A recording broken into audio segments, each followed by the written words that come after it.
Akkam jirtu nagaa keessanii viidiyoo kana fiiziksii kutaa 12ffaa boqonnaa 5 Basic of Electronics kan jedhu ilaalla jechuudha. Asitti Basic of Electronics yookaan waa'ee elektirooniksii beekumsa bu'uura nuuf ta'u jechuudha. Kanneen fundamental ta'an waa'ee isaan ilaalla jechuudha. Jalqaba irratti semiconductor kan ilaallu. What semiconductor? Semiconductor maalidha isaan? Semiconductor ilaaluudhaan duratti conductoroota jechuun maal jechuudha kan jedhu ilaalla jechuudha. Conductor are material that allow electron flow through them.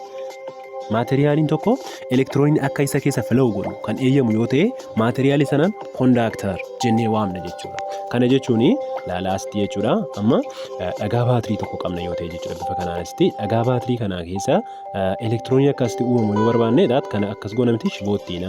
Kana booda shiboottiinee booda asitti immoo balbiina jechuudha. Kana booda balbiin maal taati jechuudha? Balbiitu ifa jechuudha kanaa booda.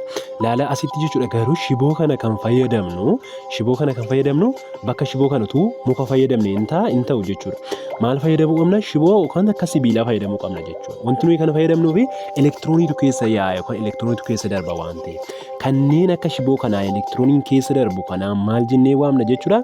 Conductor jennee waamna jechuudha.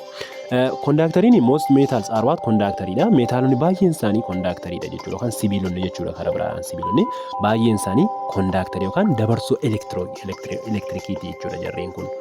Inni kan biraan ammoo insulatoridha. Insulator kan jennu maalidha? Material that do not flow, do not allow that jechuudha. Allow kan hin goone yookaan kan hin eeyyamnedha jechuudha. Maal kan hin eeyyamnedha? Kan flow of electron or electron flow kan hin eeyyamne kan of keessa akka elektirooniin darbu hin goone jechuudha. Isaan kun immoo kanneen akkamiiti? Ilaala asitama fakkeenyaaf gaafa jechuudha akkuma ammaa jechuudha kan amma dhagaa baatiriiti yoo jenne dhagaa baatirii kana keessa jechuudha asitti ampuuliin tokko yoo jiraatte jechuudha ampuulii kanatti kan maaliin yoo ta'e jechuudha asiin finnee muka kan ittiin yoo ta'e jechuudha amma kun asitti muka jennu isa kanaan jechuudha daat kana wuudidha jennu jechuudha muka wayii yoo ta'e jechuudha muka kana keessa maaltu darbuu hin danda'u dhagaa baatirii kun dhufee ampuuliin kun ifuu hin danda'u jechuudha. Maaliif kun maal godhu conducting godhu dabarsuu hin danda'u ijaateef jechuudha. Akkaataan taa'umsa isaanii mijataa waan hin taaneef akkaataan taa'umsa elektiroonii isaanii mijataa miti jechuudha kan insulator garuu kan conductorii dabarsuudhaaf mijataadha. Sababa maaliitiin jechuudha? Conductoroonni maal qabu ijaateef dabarsu jechuudha. Free of electron yookaan elektiroonii bifa free ta'een yookaan bilisa ta'een elektiroononni ijaa keessa yaa'anuuf jechuudha. Gaafa jennu amma fakkeenyaaf soodiyeemii jennu isa kanaan jechuudha. Soodiyeemiin elektiroonii 11 qaba. Daat 11 ijaa ta'ee fi gaafa raabsinu meeqa ta'a jechuudha? 2,8,1 jechuudha. Waan iseen dhumarratti hafte kana hin gadhiisu jechuudha jarreen kun. Gaafa gadhiisaa deeman tokkoon isaanii kana gadhiisaa gaafa deeman jechuudha. Maal ta'a jechuudha? Laala asitti positive charge uumama jechuudha keessootti jechuudha. Positive charge baay'eetu uumama jechuudha. Gaafa positive charge kun uumamaa deemu elektirooniin gadhiifamtu sun nama tokkotti hin qabattu yookaan immoo atomii tokkotti qabatti miti. Maal gootire keessa naannoofti jechuudha. Bakka elektirooniin keessa naannoofti jechuudha bifa kanaan. Kun maaluma sea of elektiroonii uuma jechuudha. Sababa kanaatiif elektirooniin kun maal gochuu danda'a? Asiin kana keessa flow gochuu danda'a, yaa'uu danda'a. Inni kun kana keessa yaa'uu danda'a. Gaafa kana maal ta'a? Elektiroonii yaa'insa elektiroonii uumuu danda'a. Kanaaf conductoroonni maal gochuu danda'u jechuudha. Of keessa dabarsuu danda'u. Insulatoronni immoo kanan qabanu yookaan caasaa kanan qabanu elektiroonii alaa kun tokkotti kan attach taate yookaan kan tokkotti maxxante waan ta'eef dabarsuu hin danda'anu jechuudha. Amma erga conductoriidhaa fi insulatorii ilaalleeti semiconductorii jechuun maal jechuudha? Semiconductorii semi means what? Semi jechuun akkuma beekamu half jechuudha yookaan walakkaadhaan jechuudha. Walakkaadhaan kanneen dabarsanudha jechuudha isaan kun. Yookaan amma material which have a conductivity between conductor and insulator.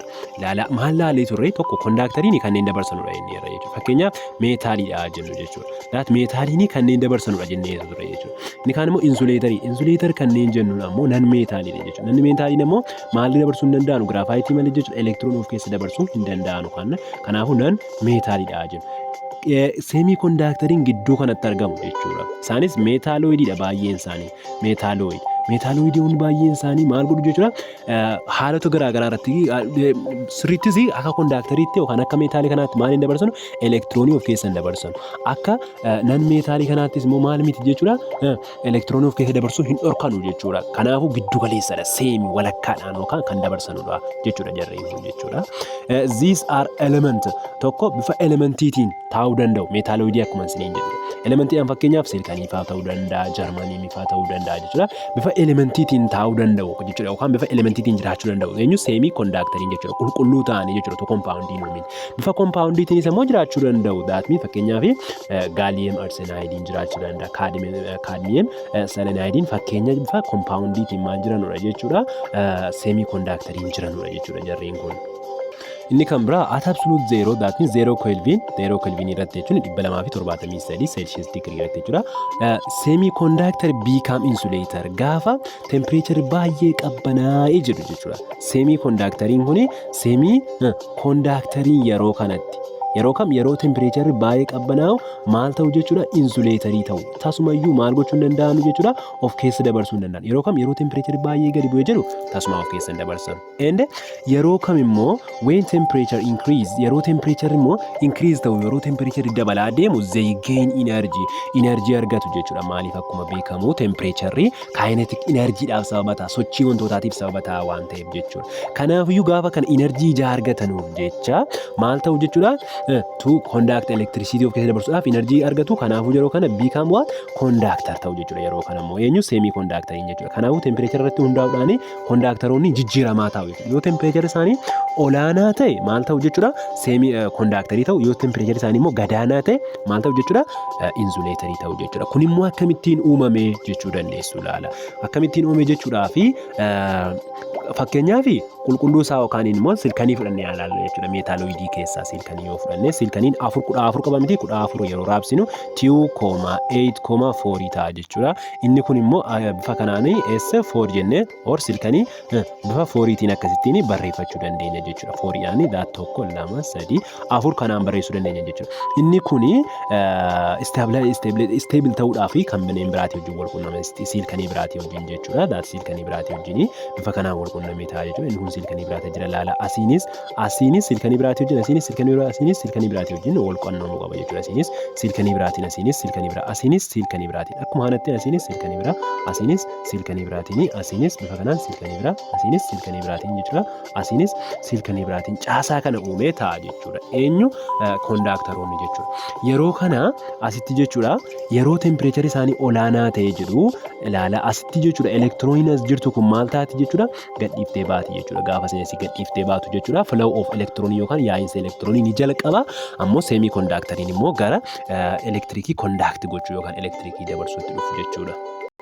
Asitti kan biraa kan laalu lattice structure of semiconductor. Semiconductoriin lattice structure isaanii jechuun bifa kiristaaliitiin akkamittiin argamu jechuudha. Laala asitti akkuma namni isiniin jedhe kun silkaniidha yoo ta'e jechuudha. Silkaniin bifa kanaan afur alarraa qaba jechuudha. Isaan afur alarraa qabu kana immoo jechuudha bifa kamiin barreessuu dandeenya jenneerra bifa kanaan jechuudha. Bifa kanaan barreessuu dandeenya jechuudha. Isa kana Lewis dot structure jechuudha. Bifa kanaan akkasittiin barreessuu dandeenya jechuudha. Inni kun immoo maal gochuu qaba asitti akkuma argitan jechuudha. Silkanii kana inni kun immoo maal godha jechuudha alarraan ofitti fidata jechuudha. Jechuun asiin kan biraatii wajjin akkasitti wal quunnama jechuudha. Kan biraatii wajjin wal quunnama jechuudha. Isa kanadha lattice structure isaa kan jennu isa kanadha jechuudha. Asiin bifa kanaan kan biraatii wajjin bifa kanaan isaan akkasitti wal quunnamu kanadha jechuudha. Inni kun lattice structure jennee waamna jechuudha. Bifa kanaan kan isaan ta'an kanadha inni lattice structure isaanii jennu ammoo. Inni kan biraan ammoo types of semiconductor. Semiconductoriin kun immoo gosoota akkamii qabu kan jedhu ilaalla. Inni jalqaba intrinsic semiconductoridha. Jarreen kun composed of what only one kind of material. Tokkittiirraa kanneen uumamanidha jarreen kun. Fakkeenyaaf silkanii fudhachuu dandeenya, jarmaniin fudhachuu dandeenya jechuudha. That impurity not added impurity yookaan kan qulqulluu hin taane elementiin biraa achi keessatti hin dabalamne jechuudha. Jechuun elementii tokko qofaadhaan kan maal ta'edha jechuudha kan uumamedha. Jara kun ammas maal jenna they also what called undoped. Yeroo kana jara kana undoped jennee waamus dandeenya jechuudha. Akkuma namni isiniin jedhe fakkeenyaaf silkanii haa ta'u. Silkanii qofaa seetti jirti yoo ta'e kuni silkanii qofaadhaan kan uumame yoo ta'e jechuudha. Laalaa kuni silkanii qofaadhaan bifa kanaan kan uumame yoo ta'e jechuudha. Asitti kun silkaniidha jennu. Asiin kun ammas silkaniidha jennu jechuudha. Asiin kun ammas silkaniidha jennu jechuudha. Bifa kanaan asiin silkanii biraatu jirti. Kuni maalidha jechuudha? Qofaa isaati laala elementiin biraa keessa jira hin jiru jechuudha. Silkanii qofaadha jechuudha inni kun. Inni silkanii qofaa kun intrinsic semiconductor kan jennu tokko qofaadha jechuudha. Kanaafuu isa kanaan intrinsic semiconductor jennee waamna jechuudha. Inni lammaffaan extrinsic semiconductoridha. Extrinsic semiconductoriin immoo eenyudha kan jedhu ilaalla jechuudha. Jarreen kuni jarriin kun maal jechuudha more than one kind of materialidha. Materialii tokko ol kanneen qabanudha jechuudha jarriin kun. Kana jechuun amma fakkeenyaaf iddoo kanatti jechuudha as keessa iddoon kun amma silkaniidha miti. Amma iddoo kanaa silkanii erga balleessinee booda utuu jechuudha as foosfarasii keenya ta'e jechuudha. Gaafa akkasittiin foosfarasii as keenya iddoo kana maal ta'eera jechuudha kan biraatti makameera jechuudha. Silkanii qofaa miti jechuudha amma isa akkasiitiin extrinsic jenna maaliif kan biraatti dabalameera waan ta'eef jechuudha yookaan itti makameera waan ta'eef adeemsa akkasittiin silkanii foosfarasiin itti dabalamuu kanaan yookaan elementiin biraa dhufee itti dabalamuu kanaan immoo maal jennaani dooppingiidha jennaani adeemsa kanaan jechuudha dooppingii jennee waamna jechuudha. Okay isa kanaan immoo maal ta'e jennaan doopt ta'e jennaan jechuudha bakka isa kanaan. Kanaafuu gosa kanaan maal doopt seemii conductoridha. Impurity are called dopant. Ishi asitti kan dhufee dabalamaa jiru kun impurity jennee waamna. Dubbii keenya irratti inni kun impurity dha. Wanti nuyi irraa asitti dabalu kun maaliif guutummaatti qulqullina waan kanaa hir'isaara waan ta'eef jechuun akka inni silkanii qofa hin taane akka inni silkanii qulqulluu hin taane ijaa hir'iseef jecha isa kanaani impurity jenna. Impurity jechuun qulqulluu kan hin taane jechuudha. Okay asitti impurity yookaan wanti kan biraa fidamee itti dabalame kun immoo maal jennee waamna dopant jennee waamna jechuudha. Isa kanaan immoo dopantidha jechuudha inni kun. Isa kamtu inni finnee itti dabale kun dopantidha. Adeemsichi akkasittiin finnee itti dabalu kun immoo dopingidha jechuudha. Gosti akkasittiin immoo kan biraa of yookaan elementii biraa akkasittiin dop godhamee of keessaa qabu ammoo extrinsic semiconductoridha jechuudha. Elementoonni yookaan immoo gosoonni finnee irratti doop goonu kun immoo jechuudha maal gochuu danda'u jechuudha too many electron yookaan elektiroonii baay'isuu danda'u jechuudha yookaan immoo too few electron deficiency jechuudha amdaat hanqinni elektiroonii akka uumamu gochuu danda'u yookiin inni surplus godhu yookiin akka elektirooniin sun irraa hafaa ta'u gochuu danda'u yookaan immoo akka elektirooniin sun immoo darbaa deficient yookaan hanqataa akka inni hanqatu gochuu danda'u jechuudha. Fakkeenyaaf maal jennee ture silkanii meeqa qabdi afur miti alarraa jechuudha. Silkaniin afur alarraa qabdi. Laala asitti jechuudha finnee foosfarasii as galchinaa jennu foosfarasiin meeqa qaba ofirraa 5 qaba jechuudha. Kanaafuu 1 2 3 4 asiin silkanii biraatu jira asiin silkanii biraatu jira asiin silkanii biraatu jira afur yemti garuu foosfarasii meeqa qaba alarraa 5 qaba jechuudha. Jechuun elektiroonii 5 qaba jechuudha baalaansi elektiroonii isaa. Kanaafuu gaafa kana jarri kun kanaa wal qabataniiru tokko maal taateetti surplus taate yookaan haftee taateetti jechuudha. Isee haftee taate kanaaf jecha inni kun maal jechuudha surplusidha. Kana gaafa ta'u jechuudha maal ta'a elektirooniitu baay'ata jechuudha isa kana keessatti jechuudha. Laala asitti kanaafuu elektiroonii baay'ata isa kanaan too many semiconductor jennee waamna jechuudha. Inni kan biraa deficiencyidha yeroo inni itti hanqataa ta'udha jechuudha. Fakkeenyaaf amma kana asitti jechuudha maaliin fudhadha jechuudha silkanii asitti yoon fudhadhe jedhe jechuudha. Laala asitti silkanii afuridha jechuudha. Kana biratti yoon fide alumineemii fudhadhe jechuudha. Isa kana biratti alumineemii meeqa qaba ofirraa 3dha jechuudha. Kanaafuu 1 2 3 jechuudha. Isa kana bira asiin silkanii jira asiin silkanii jira. Daat karoolii kanaan silkanii yoo jiraate iddoon kun duwwaadha jechuudha. Maaliif hin qabamu waan ta'eef. Kanaafuu deficiency of electroniin uumameera jechuudha. Kanaafuu gaafa doop goonu karaa lamaan gochuu dandeenya. Too few electron and too many electron. Yoo elektirooniin baay'ee ta'e surplusii ta'a yookaan elektirooniin keenya ga'aa ta'a jechuudha. Ende yoon immoo few ta'e yookaan muraasadha ta'e immoo inni kun deficient ta'a inni xiqqaata jechuudha elektirooniin achi keessatti argamu sun jechuudha. Asirraa kaanii isa elektirooniin isaa baay'ee ta'e too many electron yookaan surplus isa elektirooniin isaa ta'e kanaan maal goona semiconductorii bakka lamatti qoodne ilaalla. Extrinsic semiconductorii jechuudha. Warra itti makamu kana extrinsic semiconductorii kana bakka lamatti qoodne ilaalla jechuudha. Maal irratti hundaa'uudhaani baay'ina elektiroonii elementoonni fidan kanaafi baay'ina isaa irratti hundaa'uudhaan jechuudha. Deficiency fi surplusii ta'uu isaa irratti hundaa'uudhaan. Okay surplusiidha kanneen jennu warra akkasittiin akka foosfarasii kun ga'aa ta'e kanaani n-type semiconductor jennaani. Jarri kun they have extra electron elektiroonii biraa qabu jechuudha jarreen kun.